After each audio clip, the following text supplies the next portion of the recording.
Minorities के लोग हैं उनका सामाजिक, शैक्षणिक, राजनीतिक स्तर इतना गिरा हुआ है कि बगैर रिजर्वेशन के उनका प्रतिनिधित्व संभव नहीं है। और सचर कमेटी, रंगनाथ मिश्रा, गोपाल सिंह पैनल, तमाम तर कमेटियों की रिपोर्ट आई है कि मुस्लिमों में साक्षरता की दर कम है और मुस्लिम महिलाओं की साक्षरता तो अत्यंत दयनीय है। मैं आपको बता रहा हूँ कि किशनगंज का इलाका, जो बिहार का या सीमांचल का इलाका देख लीजिए, 40-40 किलोमीटर पर कोई डिग्री कॉलेज नहीं, तो हमारी बेटियों को पढ़ने का मौका नहीं दिया गया। यहाँ गरीबी है, निरक्षरता है, पलायन है, सैलाब है। यही मामला देश के उन क्षेत्रों का है जहाँ माइनॉरिटी की आबादी रही है। माइनॉरिटी की आबादी को चूँकि पॉलिसी प्रोग्राम से बहुत काटा गया है, उसके नतीजे में गरीबी और अनपढ़ता उसके समाज में हावी है। इसलिए महिला को, मुस्लिम महिला को और ओबीसी महिला का रिजर्वेशन तय किया जाए। इस बात पर तो कुछ लोगों ने रस्मी तौर पर बात की, लेकिन किसी को हिम्मत नहीं हुई कि इस बिल के खिलाफ वोट डाले।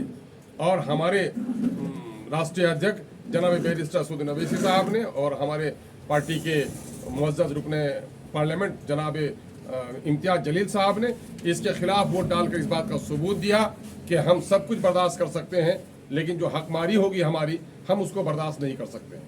तो इस हकमारी के खिलाफ हमारे लोगों ने जो आवाज़ उठाई है, हम उसके लिए उनको मुबारकबाद देते हैं।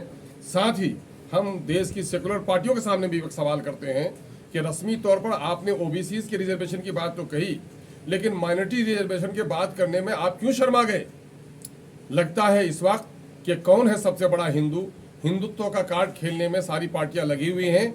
मुस्लिम माइनॉरिटी का वोट सब लोग चाहते हैं, लेकिन मुस्लिम माइनॉरिटी के मसाइल की वकालत, उनके मसले के हल के लिए कोई लब नहीं खोलना चाहते हैं, चाहे जौन सी पार्टी हो। कांग्रेस एक जमाने तक लेती रही वोट हमारा, राजद का तो वहाँ मेंबर ही नहीं था। जदयू ने अपना कभी चेहरा दिखा दिया। समाजवादी के लोग भी नहीं बोल सके कि साहब मुसलमानों के लिए अलग से, मुस्लिम महिलाओं के लिए अलग से रिजर्वेशन कीजिए। मुस्लिम महिलाओं की शैक्षणिक और राजनीतिक जो हालत है वो इस काबिल नहीं है कि अनरिजर्व सीट में वो जीत के आ सकें। ये वकालत किसी ने नहीं की और संविधान में हमारी हकमारी हुई है। साथ ही फिर महिलाओं के साथ वहाँ एक नुकसान भी हुआ है कि वहीं राज्यसभा में और विधान परिषदों में ये बिल लागू नहीं होगा। ऐसा क्यों नहीं होगा? वहाँ भी होना चाहिए, लेकिन ये अपने मन के, चूंकि उसमें बड़ी पार्टियों के सत्ता में जो लोग हैं वो लोग नॉमिनेट करके भेजेंगे, इसलिए वो अपने मन के लोगों को भेजेंगे, तो वहाँ महिलाओं को नहीं भेजेंगे। जनता चुनेगी तो रिजर्वेशन की बुनियाद पर महिलाओं को चुनेगी, लेकिन पार्टियों को जहाँ नॉमिनेट करने की जरूरत पड़ेगी तो वहाँ पर ऐसे लोगों को अवसर नहीं देंगे। इसके माने ये सरकार दो तलवारी खेल खेलती है। एक तरफ महिलाओं की रिजर्वेशन की बात करती है, दूसरी तरफ महिलाओं की हकमारी भी करती है, और तीसरी तरफ समाज के जो पिछड़े लोग हैं और मुस्लिम माइनॉरिटी के लोग हैं जिनकी सामाजिक, आर्थिक, राजनीतिक स्तर बहुत ही दयनीय है, उनके लिए रिजर्वेशन का कोई प्रावधान नहीं करते हैं। इसलिए हम अपने पार्टी के लीडर को मुबारकबाद देते हैं और उन तमाम तर लोगों पर एक सवाल या निशान खड़ा करते हैं कि उन लोगों ने आखिर जबान क्यों नहीं खोली। ये बात जनता तक जानी चाहिए। हमारी यहाँ की मासूम और भोली भाली जनता ये चौराहे में आकर ये जमूड़े जो डुगडुगी बजाते हैं उन्हीं की बात समझ लेते हैं, लेकिन पार्लियामेंट और असेंबली में जहाँ देश की तकदीर का फैसला, जहाँ देश की तस्वीर को बदलने का फैसला, जहाँ क्षेत्र के विकास की योजनाएं बनती हैं, वहाँ इनका किरदार कितना दोरुखा किरदार है ये बताने की जरूरत है। इसी के लिए हमने इस प्रेस को आज आपको दावत दी है।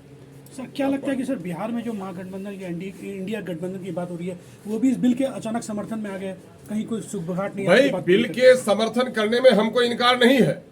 बिल की पेशी तो 2010 में काफी लंबे समय से इसकी बात चल रही थी, लेकिन मामला ये है कि जब बिल पेश किया जाता हो तो वो चीजें जो इम्प्लीमेंटेशन के तौर पर जा रही हैं, तो अब वहां पर नियमावली बनेगी, हक तय होगा, वहां पर इन लोगों ने जबान क्यों नहीं खोली?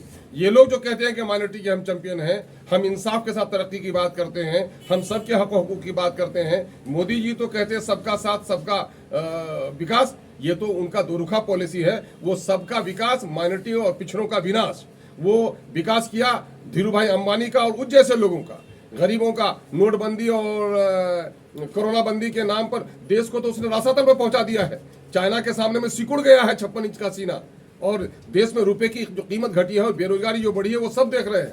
लेकिन मामला यह है कि माइनॉरिटी के साथ जब इंसाफ की बात आती है तो आखिर क्या वजह है कि माइनॉरिटी के ताल्लुक से सब लोग मुंह को सी लेते हैं।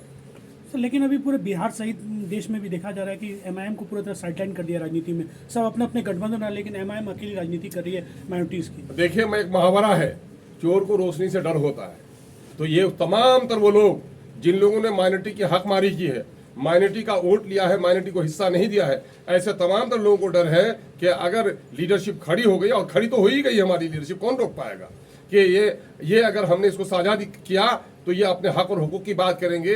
मुस्लिम वोट को तो रखेड़ बनाकर रखना है, मुस्लिम वोट को आगे बढ़ने नहीं देना है। इसी वजह से ये लोग इस तरह की बात करते हैं। हमारा वोट सबको प्यारा है और हमारी सत्ते में साझेदारी किसी को प्यारी नहीं लगती है। हमारे पार्टी के मैं इस यहाँ पर थोड़ी सी बात अपने प्रदेश अध्यक्ष की बातों के साथ रखना चाहता हूँ।